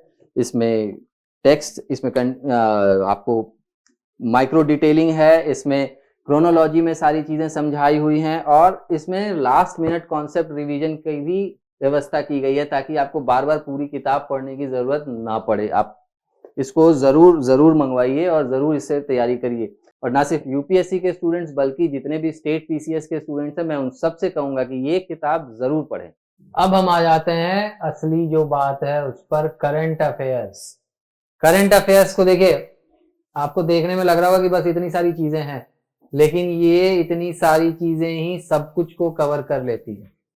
आप यहाँ पर कोई भी एक टॉपिक उठाइए, रैंडमली उठा लीजिए। आप ये देखिए इंडियन जुडिशरी। इंडियन जुडिशरी के बारे में हमने कहाँ पढ़ा था? पॉलिटी में पढ़ा था। लेकिन करंट अफेयर्स में भी इंडियन जुडिशरी है। इन्वायरमेंट तो पूरा का पूरा एक सब्जेक्ट हमने पढ़ा था जो करंट अफेयर्स में है। Science and technology, committee and commission and reports, इसके बारे में मैंने आपको बताया है। ये नीचे में देख लेते हैं थोड़ा, awards and honours, sports, first in India. तो अवार्ड्स एंड ऑनर्स क्या हुआ? अवार्ड्स एंड ऑनर्स में आपको फोकस करना है जो बड़े बड़े अवार्ड होते हैं, जैसे कि नोबेल प्राइज, खास करके साइंस एंड टेक्नोलॉजी के फील्ड में या ह्यूमैनिटी के फील्ड में। इस तरह की चीजें जो है ना, नोबेल प्राइज बहुत इंपॉर्टेंट है। इसके अलावा जो इंटरनेशनल स्टेचर के अवार्ड हैं उनके बारे में पढ़ना होगा। और जो भारत में, जैसे भारत रत्न, फिर ज्ञानपीठ अवार्ड, साहित्य अकादमी अवार्ड, इस तरह के अवार्ड, बड़े बड़े जो अवार्ड होते हैं ना, उनके बारे में आपको जानकारी होनी चाहिए। उनसे भी सवाल जरूर पूछे जा सकते हैं। फिर sports, venue, time and chronology of various tournaments, players names and their games. अब इसमें क्या है ना कि हमारे देश में सबसे पॉपुलर गेम कौन सा है? क्रिकेट। लेकिन सवाल आपको क्रिकेट से नहीं पूछा जाएगा, बहुत कम चांस है। मतलब 100 में से हो सकता है 1% चांस हो कि आपको स्पोर्ट्स फील्ड का सवाल वो क्रिकेट से हो। स्पोर्ट्स फील्ड के सवाल किससे होंगे? बैडमिंटन से होंगे, चेस से होंगे, खो खो से होंगे। और ये सारे सवाल जो है ना, ये इंटरनेशनल रिप्यूट वाले सवाल होंगे। मतलब किसी अंतरराष्ट्रीय प्रतियोगिता में किसी खिलाड़ी के प्रदर्शन के बारे में चर्चा होगी, जैसे ओलंपिक हो गए या कोई वर्ल्ड चैंपियनशिप हो गई, इसके बारे में चर्चा होती है। और इंडिविजुअल स्पोर्ट्स पर ज्यादा फोकस होता है बजाय टीम स्पोर्ट्स के। अगर टीम ने कोई बहुत बड़ा अचीवमेंट लिया है, जैसे अगर हॉकी में ओलंपिक में गोल्ड जीत गए हैं, तब हो सकता है कि उसके बारे में सवाल होता है। अदरवाइज टीम स्पोर्ट्स पर ज्यादा फोकस नहीं होता, ज्यादा फोकस होता है इंडिविजुअल स्पोर्ट पर जो इंटरनेशनल रिप्यूट के होते हैं। इसके बाद first in India, any invention और discovery establish first in India, first by an Indian, और any geographical phenomenon that occurred the first time in India. ये अगर कुछ ऐसी घटना हुई है तो उसके बारे में सवाल हो सकता है, अगर ऐसी कोई घटना नहीं हुई है तो उसके बारे में सवाल नहीं होंगे। फिर इंटरनेशनल अवार्ड, यही मैंने चर्चा की यहाँ पर। इसके बाद इंटरनेशनल लीडरशिप एंड रिपोर्ट्स, जैसे अभी G20 का समिट हुआ है जिसकी अध्यक्षता भारत ने की है, तो ये आप मानकर चलिए कि G20 से संबंधित 1 या 2 सवाल तो जरूर पूछे जाएंगे आपसे। तो G20 के बारे में आपको पढ़ना है। और ना इसमें आपको इंटरनेशनल रिलेशन से भी संबंधित सवाल पूछे जाएंगे, और खास करके उन संबंध में जिसमें भारत भी एक भाग है। जैसे अभी G20 के बारे में सवाल हो गया, या फिर जो दावोस समिट हुआ था उसके बारे में सवाल हो सकता है, या क्वाड के बारे में सवाल हो सकता है, या भारत ने किसी देश के साथ कोई समझौता किया है तो उसके बारे में सवाल हो सकते हैं। अब उसमें सवाल कैसे बनते हैं? अगर आप इंटरनेशनल किसी ऑर्गेनाइजेशन की बात कर रहे हैं या किसी इंटरनेशनल अलायंस की बात कर रहे हैं, तो उसमें आपको क्या पूछा जा सकता है कि कौन कौन से देश इसमें भागीदार हैं, तो ये जरूरी है। दूसरा, उस अलायंस का मोटिव क्या है, वो लोग किस स्तर पर अलायंस कर रहे हैं, क्या वो अलायंस इकोनॉमिक है या सोशल वेलफेयर के लिए है या डिफेंस के लिए है, इस तरह की चीजें। और जो समिट होते हैं उन समिट में कितने लोगों ने भाग लिया, उसकी अध्यक्षता कौन कर रहा था, उसका एजेंडा क्या था और उसका डिक्लेरेशन क्या था। तो आपको सब कुछ पढ़ने की जरूरत नहीं है, 4-5 ऐसे पॉइंट्स हैं जिनको आप पढ़ेंगे और आपका ये टॉपिक आसानी से कवर हो जाएगा। हाँ, लेकिन इसको इग्नोर मत करिएगा क्योंकि इससे सवाल जरूर पूछे जाते हैं। हर साल कम से कम 1 या 2 सवाल इस तरह का जरूर होता है, और ये बहुत इजी पिकिंग्स हैं आपके लिए। आप आसानी से 2 नंबर 4 नंबर इसमें बना सकते हैं। और इसी के साथ अब जीएस पेपर 1 हमने लगभग पूरा कवर कर लिया है। अगर आपको कोई इसमें समस्या हो तो आप हमें बताइएगा कमेंट सेक्शन में, मैं पूरी कोशिश करूंगा आपके डाउट क्लियर करने की। अब आते हैं जीएस पेपर 2। ये पेपर बहुत सारे लोगों को बहुत आसान लगता है और कुछ लोग ऐसे भी हैं जिनको ये पेपर बहुत भारी लगता है, बहुत मुश्किल लगता है, खास करके वो जो हिंदी मीडियम के स्टूडेंट्स हैं उनको इस पेपर में थोड़ी समस्या होती है। लेकिन अब पेपर तो देना है, क्या कर सकते, तो तैयारी भी करनी पड़ेगी। अब इसका नाम क्या है? Civil services aptitude test. ठीक है, इसमें क्या होता है? कॉम्प्रिहेंशन होगा, interpersonal skills, logical reasoning, decision making and problem solving, general mental ability, basic numeracy. अब देखिए, आप इतने भारी भारी नाम देखकर डरने की आपको जरूरत नहीं है। अब देखिए, कॉम्प्रिहेंशन है। कॉम्प्रिहेंशन का मतलब क्या हुआ? एक पैसेज है, उसमें आपको सवाल है, पैसेज पढ़ करके सवालों के जवाब देने हैं। फिर लॉजिकल, इसी तरह से लॉजिकल रीजनिंग, सिंपल रीजनिंग के सवाल होते हैं, जैसे सवाल आप एसएससी वगैरह में देखते हैं ना, वैसे ही सवाल होते हैं, उनसे घबराने की कोई जरूरत नहीं है। फिर इसके बाद डिसीजन मेकिंग। डिसीजन मेकिंग के सवाल होते हैं, जैसे आपको एक सिचुएशन दे दी जाएगी और कहा जाएगा कि इस सिचुएशन में अगर आप होते तो आप कैसे मतलब रिएक्ट करते या किस तरह से प्रॉब्लम को सॉल्व करते। फिर जनरल मेंटल एबिलिटी, ये भी वही है जो एसएससी में पूछे जाते हैं। फिर बेसिक न्यूमेरेसी, यानी कि परसेंटेज, यूनिटरी मेथड, इन सब चीजों के सवाल होते हैं। आप ये देखिए, ये क्लास 10 लेवल, क्लास 10 तक तो सबने मैथ पढ़ी होती है और क्लास 10 की मैथ कोई बहुत मुश्किल नहीं होती है, जरूरत होती है बस प्रैक्टिस करने की। तो अगर आपको इस पेपर में थोड़ा भी डर लगता है ना, तो आप एक स्ट्रैटेजी बना सकते हैं कि इसकी प्रैक्टिस जरूर करें। दिन में एग्जाम से 2, 2.5, 3 महीने पहले से हर दिन एक पेपर जरूर सॉल्व करें। और इस पेपर के साथ सबसे अच्छी बात क्या है ना, कि ये क्वालिफाइंग है, इसमें आपको इसके मार्क्स कितने आ रहे हैं आपको उसके बारे में चिंता नहीं करनी है, आपको सिर्फ क्वालिफाई करना है। इसमें 80 सवाल होते हैं 200 नंबर के लिए, यानी कि हर सवाल 2.5 नंबर का होता है। और आपको क्वालिफाई करने के लिए इसमें 66 नंबर लाने हैं। वो आप बहुत आसानी से किसी भी तीन इसको पकड़ करना आप आसानी से ला सकते हैं। जैसे अगर आपको कॉम्प्रिहेंशन में डर लग रहा है या समझ नहीं आ रही है बात, तो आप रीजनिंग पर फोकस करिए, आप मेंटल एबिलिटी पर फोकस करिए और बेसिक न्यूमरेसी पर फोकस करिए। आप इन तीनों के ही सवाल बना लेंगे तो आपको क्वालिफाई आप कर जाएंगे। हाँ, लेकिन इसकी प्रैक्टिस जरूर करिए। इसलिए मैं कह रहा हूं क्योंकि कई बार ये देखा गया है ना कि लोग पेपर 1 में तो अच्छा कर लेते हैं, पेपर 1 के हिसाब से उनका कट ऑफ क्रॉस हो जाता है, लेकिन पेपर 2 में वो मात खा जाते हैं और यही कारण होता है कि फिर उनको मतलब प्रीलिम से वो आगे ही नहीं बढ़ पाते हैं। तो समझ गए आप, ये पेपर जो है ये बस देखने में डरावना होता है, अगर आप प्रैक्टिस करेंगे तो कोई मुश्किल नहीं है, बहुत आसानी से आप इसमें क्वालिफाइंग मार्क्स स्कोर कर सकते हैं। तो दोस्तों, ये तो हो गया अब सिलेबस की बात। अब मैं आपको कुछ और किताबें बताने चाह रहा हूं जो बहुत आपके लिए काम आएंगी, आपको जरूर रखनी चाहिए अपने पास, क्योंकि तैयारी के समय में ना रिवीजन बहुत जरूरी होता है और रिवीजन के लिए हम लोग अक्सर समय नहीं निकाल पाते हैं। क्यों? क्योंकि कुछ लोग नोट्स नहीं बनाते हैं, जो नोट्स बनाते हैं तो वो इधर उधर हो जाते हैं, कुछ इस किताब कॉपी में बना लिए, कुछ उस कॉपी में बना लिए, फिर बाद में समझ में नहीं आता। एनसीईआरटी एक बार पढ़ ली, फिर उसके बाद दोबारा पढ़ने का समय नहीं मिलता, उसको रिवाइज करने का समय नहीं मिलता और इस वजह से जाकर के एग्जाम में ना छोटी छोटी गलतियां हो जाती है, जिसकी वजह से सिलेक्शन नहीं हो पाता।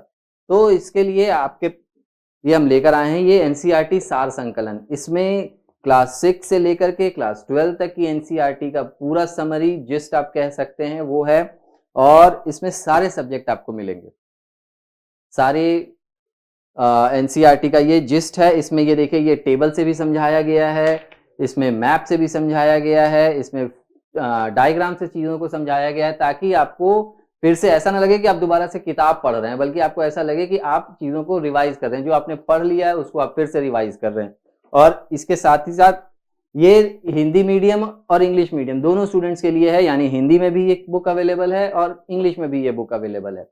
इसके अलावा एक और किताब है जो मैं आपको रेकमेंड करूंगा, NCERT 29 years previous years questions. इसमें हर टॉपिक के अनुसार जो भी सवाल पूछे गए हैं वो आपको मिलेंगे। जैसे अब ये देखिए, मुद्रा एवं बैंकिंग, ये हमने टॉपिक उठाया, इससे जितने भी सवाल अभी तक पूछे गए हैं 1995 से लेकर के 2023 तक, वो सारे इसमें आपको मिलेंगे। और इसकी सबसे अच्छी बात यह है ना कि आपने कोई एक टॉपिक की तैयारी की, आपने कोई एक टॉपिक पढ़ा और फिर आपको मन कर रहा है कि अब मैं उसकी अपनी टेस्ट कर लूँ कि मेरी तैयारी कैसी है, तो आपको कुछ नहीं करना है, बस इस किताब में आपने उस टॉपिक को खोलना है, उसके क्वेश्चंस सॉल्व करने हैं और फिर आपको पता चल जाएगा कि आपकी तैयारी कहाँ तक पहुँची है, आपको कहाँ काम करने की ज़रूरत है, कहाँ पर आप कंफर्टेबल हैं। ये 29 इयर्स की जो किताब है ना, ये बहुत बहुत बढ़िया किताब है और ये आपके पास होनी ही चाहिए, ताकि आप जब भी कुछ एक टॉपिक तैयार करें तो तुरंत उसका टेस्ट भी हो जाएगा और कहीं अगर आपको कोई कंफ्यूजन हो रहा है कि सवाल कैसे पूछे जाते हैं किसी टॉपिक से या सवाल किस तरह से बनाए जाते हैं, तो वो भी आप इससे अपनी तैयारी कर सकते हैं। आपको अगर और भी कोई कन्फ्यूजन है सिलेबस को लेकर, स्ट्रैटेजी को लेकर या यूपीएससी को लेकर के किसी भी और तरह की आपको कन्फ्यूजन है ना, तो आप ये किताब पढ़ सकते हैं। ये civil services strategist a complete guide for UPSC CSE aspirant. इस किताब में आपको सिविल सर्विसेज से संबंधित सब जानकारी मिलेगी। आपको कोई भी कन्फ्यूजन कहीं पर भी है, तैयारी कैसे करनी है, सिलेबस क्या है, यूपीएससी क्या है, किस तरह से एग्ज़ाम होता है, क्या पैटर्न है, किस तरह से उसमें पैटर्न चेंज हो रहा है, कितनी देर आपको पढ़ना चाहिए, कितनी देर आप एन्जॉय कर सकते हैं, ये सारी जानकारी आपको इस किताब में मिलेगी। तो आपको ये किताब भी अपने साथ में ज़रूर रखनी चाहिए, ताकि समय-समय पर आप इससे गाइडेंस ले सकें। आपको ये पता चल सके कि आप सही ट्रैक पर हैं या नहीं हैं, या कहीं आपको अगर दिक्कत आ रही है, तो आप इस किताब से पढ़ कर के और ये समझ सकते हैं कि आपको क्या करना चाहिए। धन्यवाद।